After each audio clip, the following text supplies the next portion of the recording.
Амцгааны үзэгчдээ сар шинийн мэнд хүргье. Явлаа ирлээ нэвтрүүлгийн хулган жилийнхаа хамгийн анхны дугаарт Монгол Улсын хүний гавьяат эмч оргойн Сэргэлэн урьж оролцуулж байна. Сайн байна уу? Сар шинийн мэнд хүргье тань. За сар шинийн мэнд хүргье. За та дөнгөж саяхан онгоцноос буусан байгаа. За тэгээд энтгэгт болсон гайхамшигыг бүтээгчэд гэсэн баха. Тийм шагналыг эмнэлгийн тусламж үйлчилгээний салбараас Монголоос анх удаа штэ. Энэ нэр хүндтэй олон улсын шагналыг гардаа аваад ирлээ. Танд бас баяр хүргье. За баярлалаа. Танд яг ийм шагнал авах чагаа гэдгийг анх яаж мэдгдсэн бэ? Анх нэг сарын өмнө мэйл ирсэн. Тэгээд мэйл ирээд одоо танд баяр хүргье. Та бол дэлхийн эрүүл мэндийн салбарын 2020 101 манлайлагчийн одоо нэгээр шалгарлаа. Танд баяр хүргэе гэсэн мэйл ирсэн. Тэгээд би тухайн үед нь одоо нэг сайн анзаарчл харалгүйгээр нэг шавьяага за энд баярлалаа гэд нэг хариу өччээрээ надад нэг ийм мэйл ирчихжээ гэд ингээл их ажилтаа байсан болохоор өнгөрцөн. Тэгээд чинь 3-4 хоногийн дараагаар танаас ингээд бид нар одоо хариу авсандаа их баяртай байна. Тэгээ энэ шагналыг гардуулах үйл ажиллагаа энэ жил энтхийн Мумбай хотод болох юм та ирж оролцож чадах уу гэсэн тийм мэйл ирсэн байсан. Тэгээд тухайн үед бас нэг жоохон бодоол яг гэвэл бид нар чи бас нэг ажил нэлээхтэй байсан болохоор явах уу байх уу гэж бодоод байж тэл манай тэнхмийнхэн орж ийл тэгээд та яваад аваад ирсэн дээр ийм гоё шагнал өгч явах та явалгүй явах уу гэхээр гүйцчил нөгөө энэ коронавирусын тэр ч одоо эхлэх байсан үе. Тэгээд билетээ захиалал явахаар шийдээд тэгээд одоо очсон. Тэгээ үнэхээр их том хурал болдгийм байна. Тэгээд дэлхийн тэнд оролцож байгаа одоо хүмүүсийн улсуудынхаа бүх талбаануудын их гоёор ингээ байрлуулсан. Тэнд бас Монгол улсынхаа талбайг байрлуулад тэгээд энэ шагналыг авахд бол их сайхан л байлаа. За эн чинь тэгээд дотроо жилд нэг удаа гайхамшигыг бүтээгчдгээ шилдэгүүдээ шалгаруулт юм байна. Таавал эрүүл мэндийн салбарын шилдэг нь олчлоо. Тэгэхээр дотроо ямар төрөлтэй байт юм бэ? Ер нь бол би бас явахтаа сайн ойлгоогүй явсан. Тэгээд эрүүл мэндийн салбарын 101 манлайлагч шилдэг гэхээр данал голцоо эмчнэр л байх юм байх гэж бодсон чинь дотроо 10 тийм салбар ар шалгаруулт юм байна. Тэгээд энд бол хамгийн ихний одоо том салбар нь бол эрүүл мэндийн тусламж үйлчилгээ гэдэг яг одоо миний шагнал авсан салбар. Тэнд бол нэг 7-8 хүн л дэлхийн одоо энэ цөөрөн бүрээс ирж шагнал авч байна. За дараагийнх нь болохоор эрүүл мэндийн одоо бизнесийн лидерүүд гэдэг. Дараагийнх нь болохоор хүний нөөцийн лидерүүд. За тэгээд эрүүл мэндэд илүү их гавьяа байгуулсан байгууллагууд гэдэг. Ингээд л одоо явсаар хагаад одоо санхүү хөрөнгө оруулалтын салбар гэдэг ингээл их олон тийм салбараар явдаг юм байна. Яг одоо эмчнэрт зориулагдсан салбар нь бол одоо тэр тусламж үйлчилгээний салбар л баг шиг байна. Мис засалч хүн хэр олон байх юм? Ерөөсөө тэр одоо эрүүл мэндийн тусламж үйлчилгээ гэсэн салбараас лидер болж байгаа улсууд тэр мис заслаас ганцхан бий л байна лээ. Бусд нь бол нөгөө манай ангаагч их олон мэрэгжил болохоор янз бүрийн мэрэгжлийн улсууд л авч байна. Таныг очихоос өмнө юу хийсэн? Яг энэ салбартаа ямар амжилттай ажиллаж байгаа танаа баг, таны удирдсан баг гэд бүх мэдээллийг судалсан байна уу? Ер нь судалсан байт юм байна. Тэгээд энэ шагналд одоо номинац хийдэг одоо тийм тусгай арга гаргал байдаг юм шиг байна. Яг тэр нарийныг би бол ойлгож мэдсэнгүй. Зөв намайг чухам хаанаас номинац одоо нэрийн дэвшүүлж гаргасныг ч одоо мэдсэнгүй. Ямар ч хэлээсээ эрүүл мэндийн тусламж үйлчилгээ гэдэг салбараас гаргасан зүгээр би дотроо л бодож илаа. Манай элэг шилжүүлэн суулгах баг бол бас овоо гайгүй амжилттай яваа л да. Жишээлбэл одоо бид нар амьд дондроос элэг шилжүүлэн суулгах энэ амжилтаараа дэлхийн эрүүл мэндийн байгууллага дэлхийн эрхтэн шилжүүлэн суулгах холбооны мэдээгээр бол нэгдүгээрт нь бол бидний багш нар Асаан ангаах ухааны төв Солонгос, хоёр дахь нь Турк, тэгээд гуравт нь Монгол гэж орж ирсэн. Тэгээд энэ 18 оны мэдээгээр 19 онд хэд болж гарахыг мэдэхгүй одоогоор гараагүй байгаа. За дээрээс нь одоо элэг шилжүүлэн суулгуулсан одоо хүмүүсийн амьдрах чанараар нь бас одоо бидний амжилт бол их өндөр яваа. Одоо багш нарын дараа явж байгаа. Тэгэхээр энэ одоо үзүүлэлтүүдийг л авдгийн болов гэж бодлоо. нэрээ амьдрах чадвар гэдэг чинь тэр чинь маш өндөр үзүүлэлт шүү дээ, тий. Ер нь бол одоо эргэтэн шилжүүлэн суулгасан хүмүүсийг эргэж суулгасан эргэтнийх нь амьдрах чадвар тэгээд тухайн хүний амьдрах чадвар гэж хоёр янзаар гаргадаг. За илэгний хувьд бол тухайн хүний амьдрах чадвар илэгнийх суулгасан илэгнийх нь амьдрах чадвар хоёр бол үндсэндээ одоо бараг адилхан шахуу байдаг л да. Тийм учраас бидний хувьд 1, 3, 5 жил гэж гаргадаг. Бидний одоо 5 жилийн үзүүлэлт бол 92.5%-тай, 1 жилийн үзүүлэлт бол 95%-тай явж байгаа. Тэгэхээр энэ бол бас их өндөр үзүүлэлттэй. Танд шагналыг гардуулж өгөхөд шүүгчэд тэгээ зохион байгуулагчид юу гэж хэлж яах вэ? Надад яг шагнал гардуулж өгсөн хүн нь болохоор Америкийн нэгдсэн улсын одоо профессор хүн байсан. Тэгээд тэр хүн Дэлхийн эрүүл мэндийн байгууллагын тэр нөгөө эрүүл мэнд тэгээд өндөр технологиг өндөр технологийн одоо тасаг дивишн гэж байдгийн тэр тасгийн тэр профессор эмэгтэй шагнал гардуулж өгсөн. Тэгээд та нарын одоо Монгол бол хөгжиж байгаа орн. Гэхдээ та нарын үйлс бол одоо их ариун байгаа учраас та энэ шагналыг хүртэж байгаа маа л гэж хэлчихлээ. Монгол гэж дуудуулаад хүний хэмж элэг шилжүүлэн суулгаад багийн ахлагч гээл Сэргэлэн гэхээс илүү Монгол гэдэг нэр л тэнд яригдал яваад байгаа шүү дээ.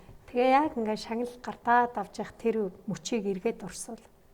Ер нь бол яг одоо бас тэр 101 далбаан дунд Монголынхоо далбааг байрлуулад тэгээд тэр шагналыг авахд бол их сайхан л одоо тийм мөч санагдсан. Тэгээ яг шагнал авч явах үедээ ч яг үнэ хэлэхэд өөрт янз бүрийн бодож чадсангүй. Тэгээд ингээд нөгөө хурдан хугацаанд шагнал гардуулаад өнгөрч байгаа болохоор зүгээр дараа нь бодоход бол үнэхэрийн энэ одоо элэг шилжүүлэн суулгах баг улсын 1-р төв эмнэлгийн маань хамт олонны хүч хөдөлмөр шингэсэн энэ шагналыг одоо бие төлөөлж авч байна да.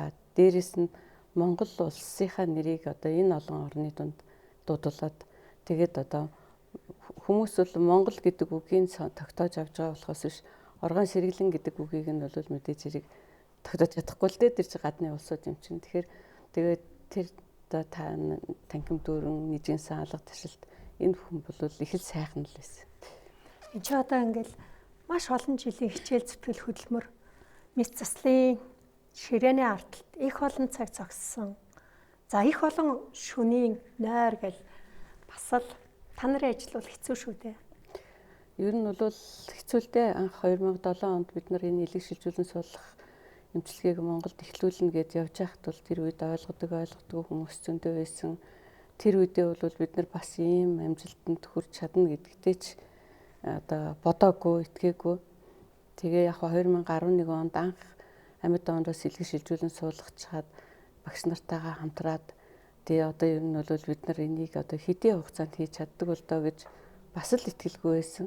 Тэгээ 2015 онд анхныхаа одоо үйлчлэлийн хүнд элэг шилжүүлэн суулгачаад бие даазуулгачаад тэр үеийн сэтгэлийн догдлол, тэр үеийн одоо нөгөө айдас, тэр үеийн одоо бид манай багийнхны одоо үнэхэрийн одоо төгшөртэй амьдрал бол бид хэдэд одоо цаанаас гардггүй. Тэр үеэ бодвол бид хэд ч одоо боожоод бас ямар ч байсан одоо ер нь насанд хүрчлээ гэж хэлж болохоор өөрөөр хэлбэл хүний амьдралаар тооцвол 2007 оноос хойш одоо 20 он гэхэд бол одоо ямар ч байсан 13 жил гэдэг чинь бол одоо би даацсан тийм л одоо амьдралдаа хүрчлээл гэж бодож байгаа. Саяхан 50 дээр нэмэх нэг гээл нэвтрүүлэг хийжсэн чи одоо бараг 100 болохгүй явж штэ тий элэг шилжүүлэн суулгасан хүний тоо. Одоо бид яг өнөөдрийн байдлаар 94 хүнд элэг шилжүүлэн суулгах чад байна. Одоо тэгээд энэ 3, 4, 5 сардаа бол одоо 6 хүн, 6, 7, 8 хүн тийчих бах. Тэгээд бид нар 5 сарын сүүлээр 20 доор бас элэг шилжүүлэн суулгасан 100 дахь одоо тохиолдлоо одоо тэмдэглэх. Тэр үеэр бас багш нарыгаа урьж ирүүлэх, багш нартайгаа хамтарч бас дэлхийд үзүүлэх одоо тийм олон улсын хурал хийж хамтарсан хагалгаа хийх юм л төлөвлөгөөтэй байгаа. Өмнө нь та ингээл яг мэсцлийнхаа чиглэлийг өөрийнхөө хурал суучаал, илтгэл тавьчаал Тэгэл хүрээд ирдэг байлаа штэ. Цаг зам муутай гэл. Энэ удаа яг ингээд эрүүл мэндийн салбарыг бүх ингээд салбарынхантай тэр дотор байгаа салбарынхантай уулзахаар сонин сайхан юм юу сонсож үзээд ирвэ. Их сонин тохиолдол болсон л да сая. Тэ нөгөө эмнэлгийн тусламж үйлчилгээгээд ярихаар одоо би урд нь бол дандаа л мэс заслын хуралдал суудаг гэсэн. Тусламж үйлчилгээгээд ярихаар их сайхан шин содын юмнууд одоо менежментийн талын юмнууд бол их яригдж байна. Тэнд ялангуяа одоо эмнэлгийн дарга болох энэ төр улсууд бол ер нь тэр хуралд очиж суумаар л юм бэлээ. Зүгээр би сонирхоод тэр сэтгцийн эрүүл мэнд гэсэн хуралд нь сууж үзсэн. Тэгээд тэр сэтгцийн эрүүл мэнд гэж хуралд суусан чинь ерөөсө тэр нөгөө сэтгцийн янз бүрийн өвчнийг эмээр эмчилнэ. Тийм юм хэрэгтэй, ийм юм хэрэгтэй гэж ерөөс нэг ч илтгэл, нэг ч яриа болсонгүй. Энд бол одоо хамгийн маш стрессийг тайлдаг. Ер нь бол сэтгцийн одоо өвчнүүдийн хамгийн гол их үүсвэр бол одоо стресс л гэж ярьж байна л да. Тэгээ нэг хүн стресст ороход бол тэр хүний бүх үйл организм бүр эсийн төвшөнд өөрчлөлт ордог. Тэр эсийн төвшний өөрчлөлтийг хамгийн хурдан тайлж чаддаг арга бол одоо гипноз эмчилгээ, хөдөлгөөн засал эмчилгээ, тэр дундаа бүжиглэх эмчилгээ гэдэг хүртэл одоо тэнд байгаа суужгаад бүх төлөөлөгчдийг босгоод бүжиг зааж өгч байна. Бүжиглүүлчих юм. Тэгээ бүжиглүүлж за таны би ямар болов гэд асуугаад дараагийн 1-2 хүнд орж ирэл бүр яг үнэхээр бүр би бол ер нь тэр гипнозд орж үзээгүй юм л дээ. Мэдэхгүй зүгээр гипноз гэж сонссон. Тэр зааланд байж байгаа бүх хүнийг гипнозд оруулчихж байна. Тийм хүчтэй эмчилгээнүүд л зааж ярьж яг одоо тэр суужгаа төлөөлөгчдөд өөрсдөр нь мэдрүүлээд мэдрүүлээд тахын тэгээд тэр бол их л сонин санагдадаггүй юм чи ер нь бас энэ тэнд очихдоо их заслаас гадна өөр одоо хурал бас сууж үзчихмээр юм байна шүү л гэж бодогдлоо. Одоо тэр чи яг өндөр төвчний хүмүүс, чадвартай хүмүүс та хэд заасан байгаа шүү дээ. Тэр бүжгийн дараа ч гэдэг юм уу? Эсвэл яг тэр ховсдох. Энэний дараа бид гарч байгаа өөрчлөлт юу ах юм? Сэтгэл зүйдээр ч гэсэн. Гэхдээ одоо тэгээд бүр их сайхан гэд тайвшраад би бүр хөнгөрөөд толгой нэг тийм их сонирн болчдөг юм билээ гипноз тэр ховсдогцсныхын дараа. Тийм одоо нэг одоо тийм хөнгөн юм шиг. Тийм мэдрэмж хүнд л өөрөө ирэхгүй төрдөг юм байна. Тэгээд тэр дотор ч бас зарим нь ойлгохгүй одоо тэр яг англиар ярьж байгаа хэлийг ойлгохгүй улсууд байж байгаа шүү дээ. Бүгд тэр одоо нөлөөнд автчих юм. Тэгээд би бүр сонирхол санагдаад ямар сайхан эрчимтэй сайхан эмчилгээ үүдий гэж бодоод бидний илэг солихоос одоо мэдээч хэрэг одоо өвдсөн илгийг солихгүй болохгүй байх л да. Хүний тарих толгой гэдэг чинь тийм одоо эмчилгээнд бол илүү их үр дүнтэй байдаг юм байна л гэж манайд чи илэг шилжүүлэн суулгасны дараагаар янз бүрийн одоо байдал сэтгцийн янз бүрийн зүйлүүд бас илэрдэг шүү дээ, их илэрдэг. Тийм мундаг гипноз хийдэг одоо хүмүүс байвал одоо бараг тэр улсуудаа ер нь одоо гипноз эмчилгээ хийлгүүл яасан. Бид нар яг хөө сэтгцийн эмч нараа авчираад үзүүлээд одоо юм зөвлөгөө авдгийн. За бүр одоо нөгөө сэтгэл зүйчийг урьж авчираад ярилцлага хийлэгдэх хүмүүстэй. Гэхдээ л тэр одоо гипноз бол үнэхээр тэр ховсдох эмчилгээ бол маш мундаг нөлөөлөх юм байна л гэж бодлоо. Яг тэгвэл хүний нөгөө бүх биеийг нь сулруулад, тайвшруулад одоо бүр тархиных нь хүчил төрөгчийн хангамжийг бол дээд зэрэгээр л өгчдөг юм байна л гэж бодсон. Хүн ингээл илэг шилжүүлэн суулгах хагалгаанд орох бодвол бүтэн наркотикт орж байгаа шүү дээ. Тэгэхэд тэр хүний харц, тэр хүний яг танд хэлдэг хаалгаанд орохын өмнөх үг юу гэдэг вэ? Ерөөсөө л одоо аврал гуйрсан л харц байдаг шүү дээ. Яагаад үгвэл одоо илэг солиулах хэмжээнд хүрсэн хүн бол маш бага нас үлдсэн.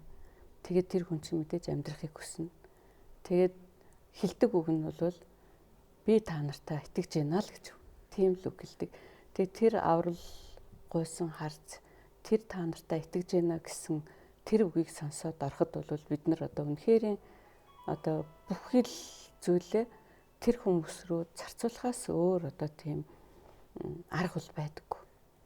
Тэр хүнийг ямар ч ажилтай байсан бид нар хаяаж авах эрх байхгүй.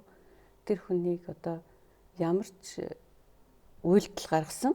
Одоо янз бүрийн одоо хаалганы дараа чинь би сая сэтгцийн өөрчлөлт ордог гэж хэлсэн. үйлдэл гаргасан тэр хүний төлөө л бид нар зүтгэдгэлтэй. Тэгээ одоо тэр хүний хаалганд орохын өмнөх харц тэр гуйлт бол одоо ихтгэл бол бид нарыг өөрөө ирэхгүй л багаар нь одоо хөтлөгдөг. Юу чаддаг мэддэг бүх юмаа л зориулдаг. Сая та олон улсын хуралд оролцохдоо өөрийнхөө одоо юу гэдгийг салбарын ч юм уу шин танилуудынхаа хүрээг яаж өргөжүүлээд ирв? Тэгээ яг хөө тэр хуралд оролцоход бол тэр бас их сонин хурал яагаад гэвэл одоо тэрийг яг энтгэх зохион байгуулалт нь санхүүжилт үзүүлж хийж байгаа хүн энтгэхийн нэг их том мундаг баян хүн байна. Тэгээ Бахита гэдэг доктор Бахита гэдэг бүр одоо мэйл хаяг бүх юмаа ингээд тэр хурлын энд тэндгүү тавьсан. Тэгээд тэр хүнийг танилцуулж ин лээ. Тэр одоо тэр хүн бол энэ одоо үйл ажиллагааг энэ жил зохион байгуулж байгаадаа маш их баяртай байна. Миний энэ хурал зарцуулж байгаа одоо миний одоо тэр чи их гоё буудалтай хачин их одоо тийм хангамжтай. Тэгээд тэр бүх улсын орны улсуудыг аваад идэгин гэдэг бол тэр хүнээс хідэн төгрөг гарч байгааг би мэдэхгүй л те. Зүгээр тэр хүнийг хараад би бол биширсэн. Тэгээд нөгөө надтай уулзаад Монголоос ирсэн гэдгсэн чил Монголын профессор танд баяр хүргэе. Та тэр холоос ингээд одоо манай хуралд ирж оролцож байгаад бол би маш их баяртай байна. Тэр хүн над руу нэг 2 удаа мэйл бичсэн урд нь. Тэгэд ингээд би танилуу бол таныг ирж оролцож чадахгүй бол их хол болохоор гэж их санаа зовж исэн. Таныг хүрээд ирсэнд их баярлалаа гэд тэр хүн баярлаад байх юм. А би бол тэр хүнийг тийм их санхүүжилт одоо гаргаад тэр дэлхийн томчуудыг цуглуулад тэр хурлыг санхүүжүүлээд яг олон спонсор байх шиг байна л дээ. Тэр дундаа хамгийн их санхүүжилт гаргаж байгаа хүн тэр л хүн байх шиг байна. Тэгээд тэр хүнээр бол бахархлаа. Ер нь бол одоо бизнесийн хүн гэдэг бол бас ийм юм хийдгийм байна л гэж бодож харцуулаа. Таныг бас сар шинийн баяраар тэгээд хулган жилийнхаа хамгийн анхны дугаарт урьж оролцуулж байгаа нь учиртай. Ховтой хүн хулган жилийг үзнэ гэж ярьдаг. Тэгээд хүний амьдралын хамгийн гол юм эрүүл мэнд шүү дээ. Ерөөсөө та нар бол бусдад амьдрал, амь нас, эрүүл мэнд за тэгэл тэрний араас гэр бүл, үр хүүхэд гэл тэг хүнд байж тэр болгоныг бэлгэлдэг хүмүүс шүү дээ. Та манай үзэгчдэд хандаад нэг сайхан үг хэлээч.